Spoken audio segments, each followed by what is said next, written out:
Janet's going to take her stand right now. Oh, da, da, da, Nancy, Talk about, I'll see if I can do it.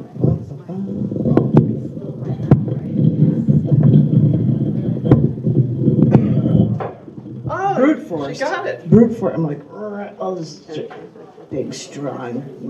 See what, I don't know. Hi. Mindy says you have leverage. Yes, that would be me, leverage. And you talk about stress points, and I see more poets coming in, and hello. And I've been doing that with the literary magazines. I'm like, I've got so much, and I've got to do it monthly versus bi-monthly next year. And people are wanting to submit chapbooks to me that would become books. I'm like, that's it. I'm just saying, we're not doing chapbooks right now at the end. And if I'm going to be doing online things, there are just going to be links to the writings instead of making web pages. I'm like, I'm doing too much stuff. I've got to figure out a way to be able to spread it all out so it works. Hi. I hope everyone is doing well. I am going to read to you from this book that's called Revealed, which is why there's a stethoscope on it, because you want to know what's deep down inside of you, I suppose. This was a collection book that was done of 17 years worth of stuff, and this is longer pieces. I am going to, and because we might have the time for it, when it became Christmas time a number of years ago, I wrote a really, really long love poem for my husband. I read it once to him at Christmas time, and I read it once on a boat later, and I'm going to share it with you now. And there are derivations of this poem that have been used for things since then, and I will share them with you. And he's not even here to appreciate them because he's still parking a car and walking over, but he's on his way, and so he'll hear it. This long first one is called 7 and 7 plus 18. The reason why it's called that, it was 7 years, 7 months, and 18 days since the day we married. And so all of these love poems start with that, like 11 and 2 plus 14, where we see, where we've been, So they're all based on the day that we got married, and that's what those numbers are for. But so this is a long one for you to start. I know I'm supposed to be the creative one, but I started my schooling in computer science engineering. If I ever wrote anything, it wasn't creative. It was what makes sense, which is what I feel. I say I'm a writer. I say I'm an artist, but I haven't known what to say to you. And if I wrote something, it would be too straightforward. But I want to do this for you. I want you to understand that all I can think is that if I were a painter, I'd be Michelangelo and paint my love for you like it was a Sistine Chapel, our hands touching in the sky like it was our Last Supper. If I were a painter, I'd probably I'd probably give you something that would be cherished, that may deteriorate with each passing century, but as time wore on, the oil paint would peel away and it would show more layers of my love for you. What am I saying? Paint like Michelangelo. I'd probably paint like Jackson Pollock and throw splashes of paint on canvas and call dripping lines of splattered paint art. Maybe I'm not an artist, but when I met you, I asked you questions. I wanted to learn about you. I wanted to soak you in. So maybe I'm not a writer. Maybe I'm not an artist. Maybe I'm an observer, like an astronomer, looking out into the universe, trying to understand what makes everything, everything. What makes my tie to you so complete, so concrete, like my father, my grandfather's construction business, like my brother's desire to design buildings. You wondered why I love tall buildings, reaching up toward the sky. Maybe my tie is so much more concrete than art. I travel around the world learning different histories, different cultures. I fly in airplanes, I jump from airplanes, I pilot airplanes getting closer to the stars. And when I'm on the ground, I admire tall buildings reaching up towards infinity. So maybe I'm meant to be an astronomer, studying something colder than ice, far away. Pluto is an errant ball of ice. I don't know. I always thought it was a planet. But then they told me, no, it's not. It's just a ball of ice from the Kuiper Belt. The Kuiper Belt. Isn't it ironic? They say it wasn't what I wanted, but I wanted to learn, and it is still a part of me.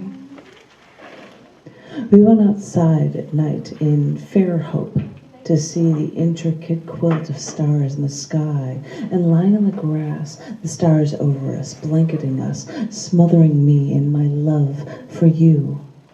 I rested my head on your shoulder and fell asleep with you under the stars.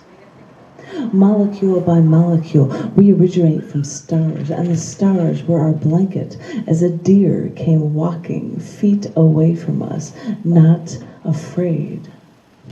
And now I know that we are all linked, our bodies formed from stardust. But outer space is a violent place. Violent explosions create the stars, and our Earth has earthquakes, avalanches, volcanoes, tsunamis, typhoons, and in all of this madness, somehow I found you. I'm not a writer. I'm not a journalist. I'm an observer.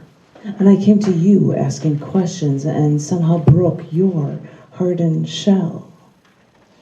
Yes, in all this madness, somehow I found you. I survived the thunder, the lightning, the blizzards, the hurricanes, the tornadoes. I've lived through the drought. I've survived it all. I've even been dealt a near fatal blow from humanity. And it's as if the gods are paying me back for everything by giving me you. And with you, I've walked along the tops of glaciers, crouching down from the violent winds, looking down into the beginnings of time. With you, I've watched solar storms and the geomagnetic operations of the aurora borealis from near the Arctic Circle. And what has man done that you can see from outer space? Well, I believe I held your hand while we walked along the Great Wall of China.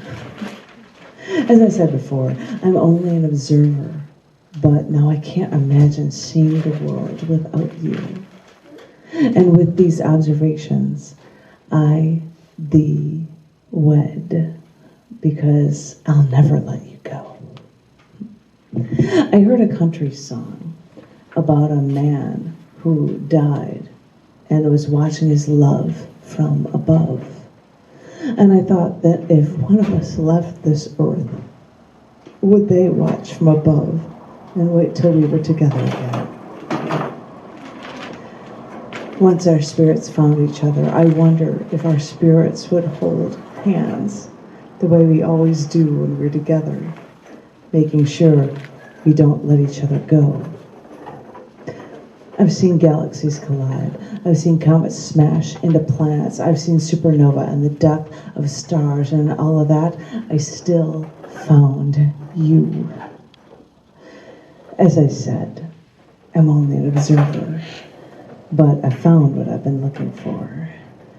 So I'll tighten my grip on your hand, because I never want to let you go.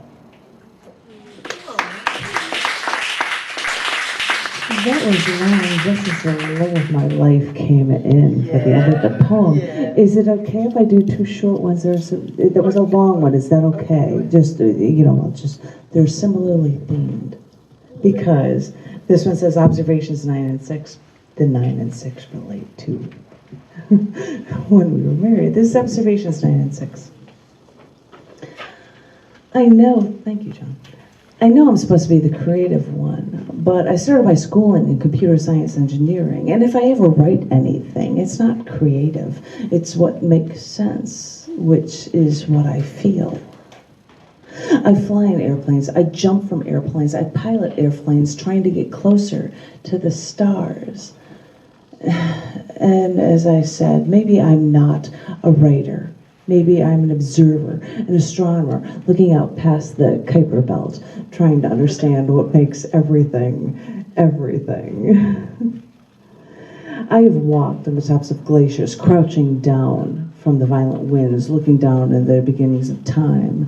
I have watched solar storms from the geomagnetic aberrations of the aurora borealis from near the Arctic Circle.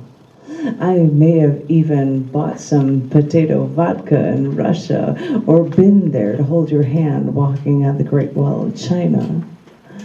Molecule by molecule, we originate from stars, but outer space is a violent place, and we are all linked. We feel the good and the bad. We see meteor showers while galaxies collide, watch comet trails in the night sky as comets smash into planets. We witness the death of stars. We learn from both the living and the dead, because yes, we are all linked, and we are all observers, and I don't want to let you go. Thank you so much for that. This is a love fest. Is that okay? Anyone else? Guess no? Oh, well, that was the three. The first one was long. Thank you. 11 and 2 plus 8. Maybe I'm an observer, like an astronomer, looking out in the universe, trying to understand what makes everything. Maybe I'm meant to be an astronomer, studying things colder than ice, far away. You know, Pluto is an errant ball of ice. I don't know, I was taught it was a planet, but then they told me no, it's not. It's just a ball of ice from the Kuiper Belt. But molecule by molecule, we originate from stars. And now I know that we're all linked, our bodies formed by stardust. But outer space is a violent place. Violent explosions create the stars. Our Earth has earthquakes, avalanches, volcanoes, tsunamis, typhoons, and in all of this madness, somehow I found you. I've survived the thunder and the lightning, the blizzards and the hurricanes and the tornadoes. I've lived through the drought. I've survived it all. I've even been dealt a near fatal blow from humanity. And with you, I've walked through the tops of glaciers, crouching down from those violent winds, looking down at the beginnings of time. With you, I've watched solar storms from the geomagnetic aberrations of the aurora borealis from near the Arctic Circle. We've even looked at Venus through our telescopes as I've watched you photograph Orion in the night sky. So, with these observations, I thee wed. Because after all my searching throughout the universe, I've found what I've been looking for.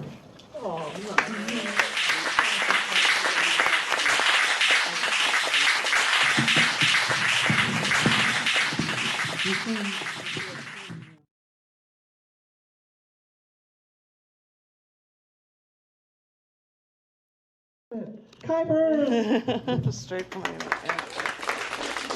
I'm just glad I have a belt to take off my pants. Hi there. I would like to read 3 poems from this book, Revealed, because it reveals something to you about me. Blah, blah, blah. This first one, I don't know, they're from different sections. This first one's called Scratch the Surface. You don't have to pull out the book for men to know how men degrade the weaker sex, or even assault women with the English language. Hey, they can try to make it sound nice. Think it's a compliment to call us a honey, a fox, a pumpkin, their cougar, or even a hot chick. But if calling us food or animals is too degrading, I can still be your babe. I can still be your girl. I mean, calling us less than an adult can still degrade us. But I get furious when I'm wearing a tank top, you know, because it's hot outside, and a semi or a truck honks their horn. I mean, do they think that honking their horns is a compliment, or are they busy blowing their horns to try to show off their big rig? I thought the book for men covered all of the bases, even with sex in terms that men could understand. Banging, hammering, nailing, screwing, scoring. But I was in a car, and because it was warm, I was wearing a tank top. Again, a truck driver sexual turn-on. And I got honked at by a semi-driver while sitting in a car going down the highway. And that's when I heard one more term for women. Someone informed me that after the truck honks their horn and their horn blares, the truck driver then radios ahead to other semis to let them know the color, make, and model of a car with a good-looking seat cover. Wow, a seat cover. Thanks. Now we're reduced to good-looking upholstery, something to keep around to sit on. But then we can't stay pretty if all you've kept us down for so many years before we get to be something prettier along to replace us. So as I sit in this car, covering myself whenever we're near a truck, I think about the book for men, with jokes objectifying women, reminding us of a bush or a slit or a crack or a box or a hole or a farm implement, a hoe. Oh, but I'm telling you, baby doll, as thorough as that handbook seems, it doesn't even scratch the surface.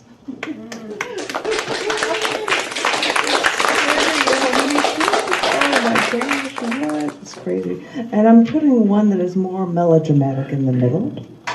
This one is called Freedom Just Past the Fence. After working for the Army for years on repairing jet engines, I ended up being stationed in Pennsylvania one summer repairing air conditioners and refrigerators. I'd only do a little work, and then there'd be nothing to do for a day or two. But the thing I remember is that at the time, Cubans were defecting to the United States by boat. They'd set sail for Florida, most of them dehydrated and all of them malnourished. The U.S. government didn't want them spreading diseases in our country, so when the Cubans would appear off the coast of Miami, the military would be waiting to make sure that they were healthy. Well, all I knew was that they got all these Cubans into trucks that we called cattle cars with only a few benches and trucked them up to Pennsylvania where I was, and the military gave them some shots to make sure that they weren't dying. So these people, after escaping their country in a shoddy wooden boat, were taken by the U.S. military, herded into boxed-in trucks, and shipped up to the country so that they could be given shots and detained. These Cubans who came here wanting freedom now had to wait in a fenced-in area until they were tested and given food.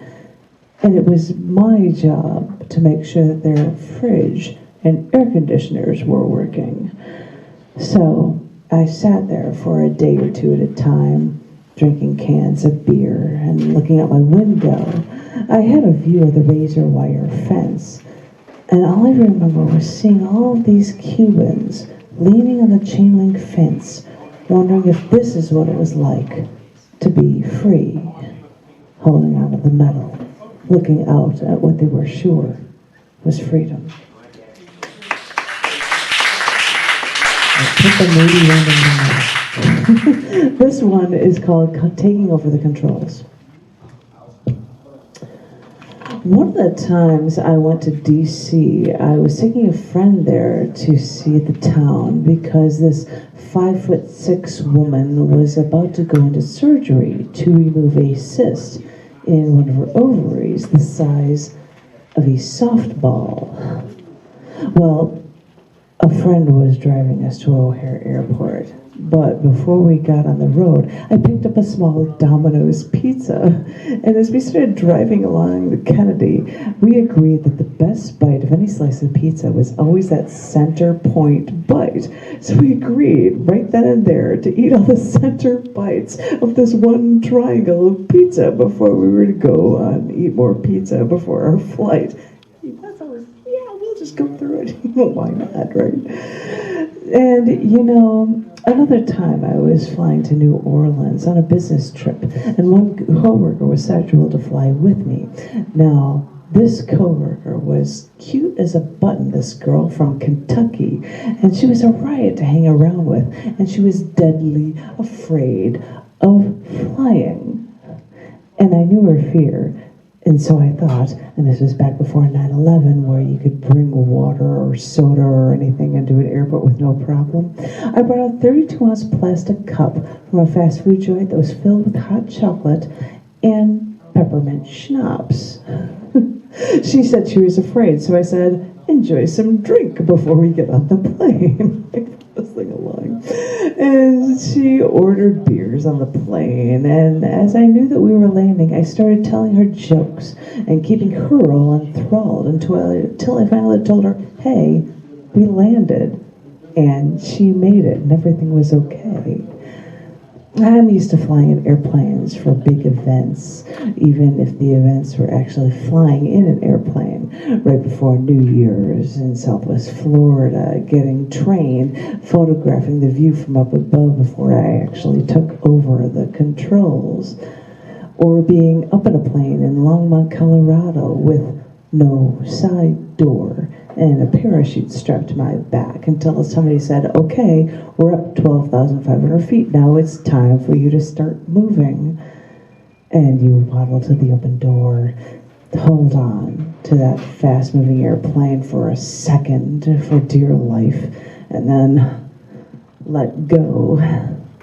I've flown in airplanes. I've flown to marry people at a wedding. I've flown for vacation. I've flown for my mother's cremation.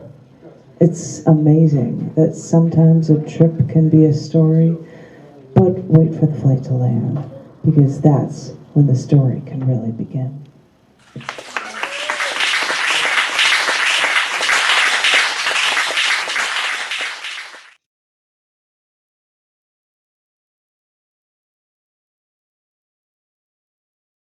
Janet Kuypers.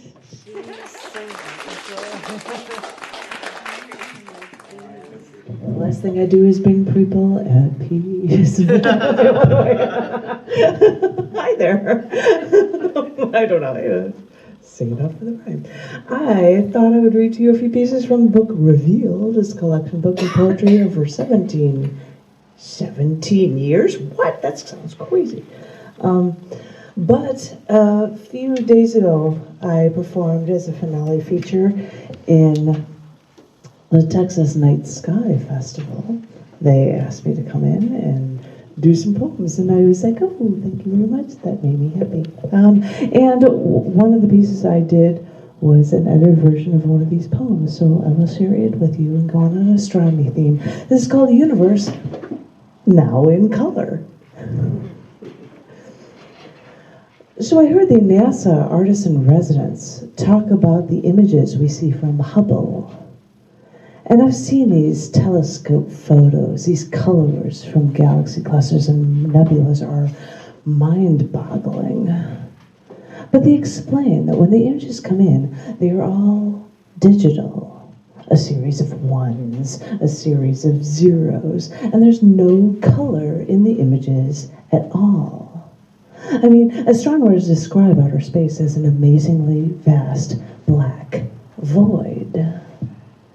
So, when people get the data from these images, they imagine the heat radiating from these objects. I mean, you know, red is hot, blue is cold. And they think about what looks best for these images. And I thought, I mean, you know, this cluster looks perfect in pink. And I think this galaxy should really be red. And the gamma ray verse looks great in green. And you know, the clouds around this orange nebula looks better in blue. I mean, they even show planetary rings in green and purple. I mean, really, is that how they do it? I mean, I know that these images in outer space are beautiful. I didn't actually think, though, that they were literally an art form. Hubble takes pictures of objects in space with different filters that capture light rays that the human eye can't see. So when we get final full-color images from Hubble, they are nothing like what the universe really is. So outer space really becomes abstract art.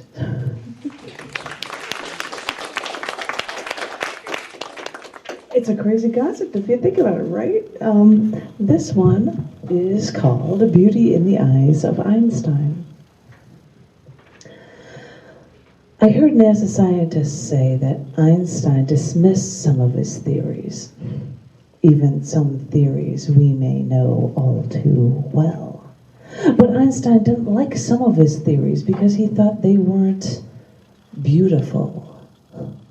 And I wonder, what is beauty? Is it the geomagnetic aberrations of the aurora borealis dancing along the horizon of the Arctic Circle? Is it the way you look at me with those gorgeous doe eyes after we've been apart for so long?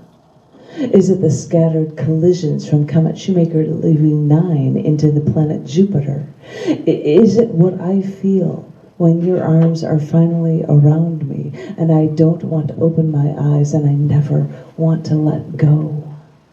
Is it the eternally changing whips of volcanic trails in Saturn's moon Titan's atmosphere? Is it the way that listening to the music you make fills me with such energy? Or is it the converting matter into pure energy with just the right formula? Einstein believed, quote, "The most beautiful thing we can experience is the mysterious. It is the source of all art and science." So, am I driven to look up the stars in the night sky, to see stars from billions of years ago, to fall in love every night? Einstein reminds us, we are all ruled by what we do, by impulses.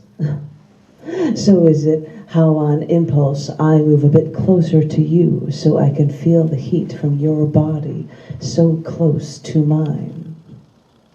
We ask, what is beauty? They say beauty is in the eye of the beholder. So it makes me wonder.